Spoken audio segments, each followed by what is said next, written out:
আমরা যত কাজ করব ইনশাআল্লাহ আযজা ওয়া জাল উম্মার জন্য ভালো হবে। অনেকে মন খারাপ করতে পারেন, মনে করতে পারেন যে ভাইদের অহংকার বেশি হয়ে গেছে নাকি, সময় দেয় না, ভাব হয়ে গেছে নাকি। ব্যাপারটা এমন না আসলে। যত বেশি এগুলোর অহেতুক প্রচার হয় কোনো কারণ ছাড়াই, without any reason, without any ইখলাস, তখন এগুলোতে ভেতর এবং বাহিরের শত্রুদের চোখ লাগে। ভেতর এবং বাহিরের শত্রুদের চোখ লাগে, এবং কিছু কিছু চোখ লাগে এতই খারাপ যে আপনি তখন দায়ীদেরকে আর মাঠে খুঁজে পাবেন না। আমার কথার ইশারা বুঝে নেবেন যে আপনারা সবাই ইন্টেলেকচুয়াল অডিয়েন্স এখানে, আলহামদুলিল্লাহ। এই কারণে আমরা শো অফে যাচ্ছি না, কিছু প্র্যাকটিক্যাল কথা বলবো ইনশাআল্লাহ। আমি আমার জীবনে একটু আবেগিত হয়ে বলছি যে এটা ছিল আমার জীবনের একটা স্মরণীয় বিকেল। আমি দাওয়ার কাজ শুরু করেছিলাম 2010 সালের থেকে, 2009-10 সাল থেকে আর কি। প্রথম দিকে মাঠে ময়দানে দাওয়াতি কাজ করতাম, পায়ে হেঁটে হেঁটে। তখন এভাবে বিমানেও কেউ নিয়ে আসতো না, মানুষ চিনতো না, জানতো না। আপনারা আমাকে চেনেন হয়তো 2-3 বছর থেকে। এর আগে আমরা গ্রামে গঞ্জে, চরাঞ্চলে, উত্তরবঙ্গে, এইখানে ওইখানে বিভিন্ন জায়গায় দাওয়াতি সফর দিয়েছি আলহামদুলিল্লাহ। তো আমার স্বপ্ন ছিল যে তার সাথে মিট করার, যেহেতু তার থেকে আমি অনেকটাই ইন্সপায়ার্ড হয়েছি দাওয়াতের ক্ষেত্রে। শুধু আমি না, এরকম লক্ষ লক্ষ যুবক আছেন যারা তার লেকচার শুনে হেদায়েতের পথে এসেছেন, দাওয়াতের কাজ করেছেন। তো এরকম মানুষকে যখন কাছে পাওয়া যায় তখন তো মনের আবেগ ধরে রাখা যায় না। তো আমি আমার ভাঙাচুরা ইংরেজি দিয়ে তাকে অনেক প্রশ্ন করলাম, অনেক বিষয়ে ভিতর থেকে কিছু ইলমি রস বের করার চেষ্টা করলাম। হয়তো একটা জিনিস আমিও জানি, তিনিও জানেন, কিন্তু তার মুখ থেকে শুনলে আর অনেক বেশি জ্ঞান পাওয়া যায়। তো আমি এখান থেকে আজকে সকালে বসে বসে এগুলো পয়েন্ট আউট করে লিখেছি, যাতে আমি ভুলে না যাই যে আমি কি শুনেছি তার কাছে। আর আজকে লেকচারটা দিলে এটা অনলাইনে থেকে যাবে, সবার কাছে মেসেজ চলে যাবে ইনশাআল্লাহ, যে মৌলিকভাবে তিনি কি কি বিষয় বলতে চান। আমার প্রশ্নের উদ্দেশ্য ছিল একটাই, যে বর্তমান সমসাময়িক প্রেক্ষাপটে ইলমি অঙ্গন, পলিটিক্স, ইকোনমিক্স, ধর্মীয় বিভাজন, আমাদের নৈতিক অবক্ষয়, সব কিছু বিবেচনা করে কিভাবে আমরা এখন দাওয়াতি কাজটা করব। একজন দায়ীর কী কী কোয়ালিফিকেশন থাকা উচিত, আমাদের কোন কোন জায়গায় বেশি ফোকাস করা উচিত, কোন কোন বই পড়া উচিত, কোন কোন স্কলারকে ফলো করা উচিত, কিভাবে আমরা উম্মাকে এগিয়ে নিব, এরকম কিছু প্রশ্ন ছিল আমার। এই সামগ্রিক প্রশ্নগুলোর তিনি কিছু এলোমেলো উত্তর দিয়েছেন, আমি সেগুলোকে সাজিয়েছি আজকে ইনশাআল্লাহ। আশা করি আপনাদের ভালো লাগবে ইনশাআল্লাহ। তো আল্লাহর নামে শুরু করছি, বিসমিল্লাহির রহমানির রহিম। সর্বপ্রথম স্যার উম্মাকে যে মেসেজটা দিচ্ছেন, আমাকে যে মেসেজটা দিলেন, সেটা হলো প্রতিটি দিনই কাজের পিছনে শুধুমাত্র আল্লাহর সন্তুষ্টি উদ্দেশ্য থাকতে হবে। প্রত্যেকটা দিনই কাজের পেছনে উদ্দেশ্য থাকবে শুধুমাত্র আল্লাহর সন্তুষ্টি অর্জন করা। তাই আমরা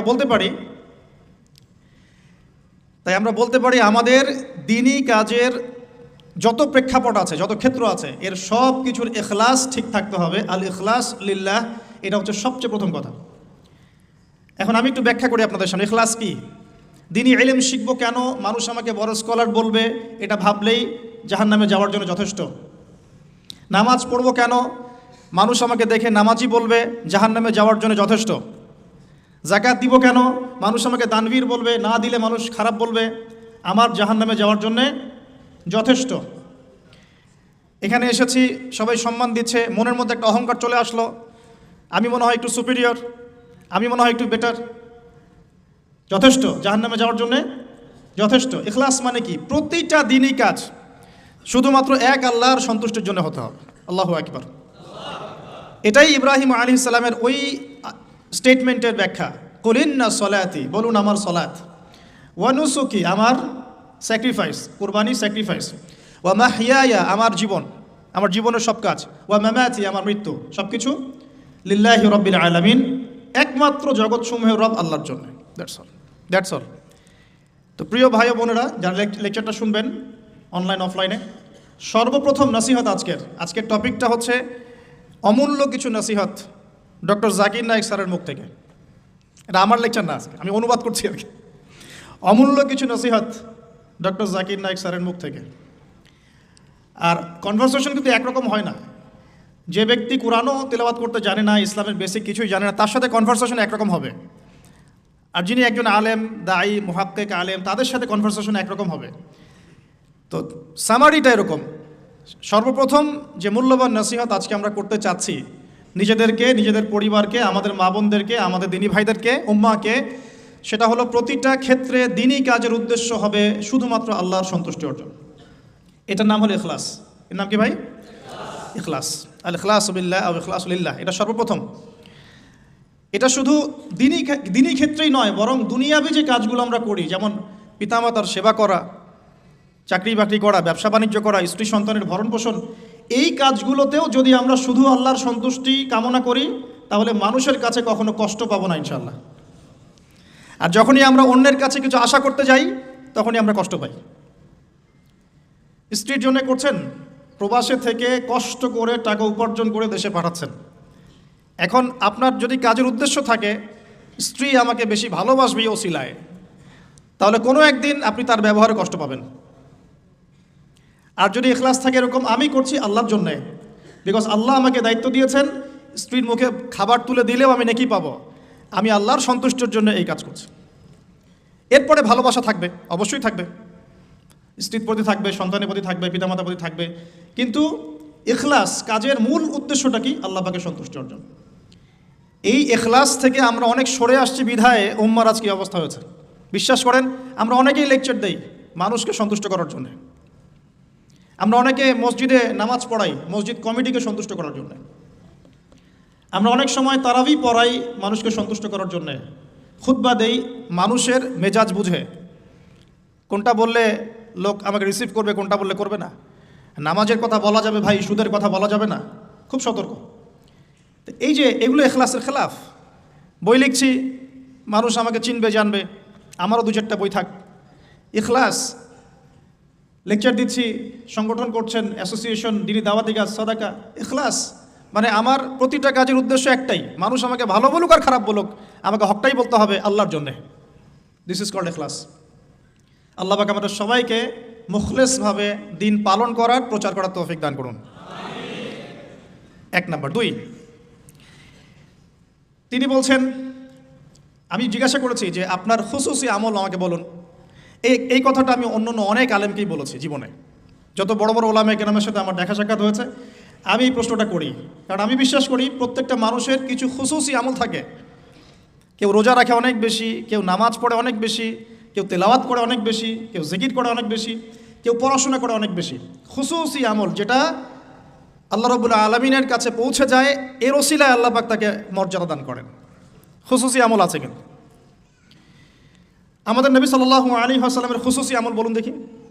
রাতের তাহাজ্জুদ, সবাই ঘুমিয়ে পড়লে নবী সাল্লাল্লাহু আলাইহি ওয়াসাল্লাম জেগে থাকতেন, পা মোবারক ফুলে যাইতো, দাঁড়িয়ে থাকতেন, লম্বা কেরাতে নামাজ পড়তেন। খুসুসি আমল।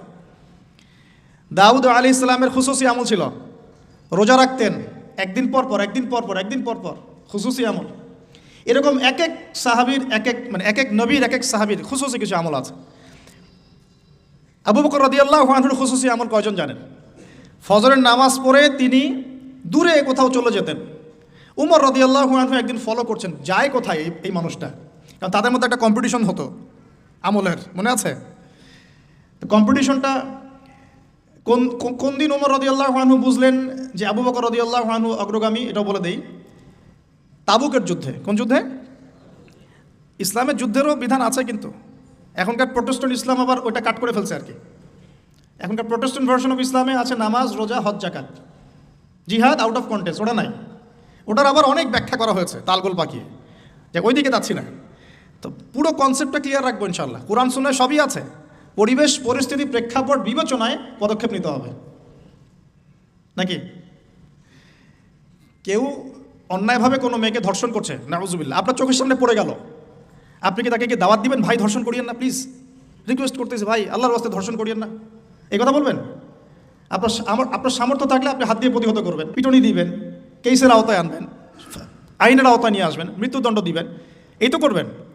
এই মা বোনরা যদি আমাদের কেউ হয়, নাউজুবিল্লাহ, তখন আপনার এগ্রেশন কেমন হবে? তার মানে পরিবেশ পরিস্থিতি প্রেক্ষাপট বিবেচনায় বিধান প্রয়োগ করতে হবে। তো ইসলামে পরিপূর্ণ বিধানই আছে, এই কনসেপ্টটা ক্লিয়ার রাখবো।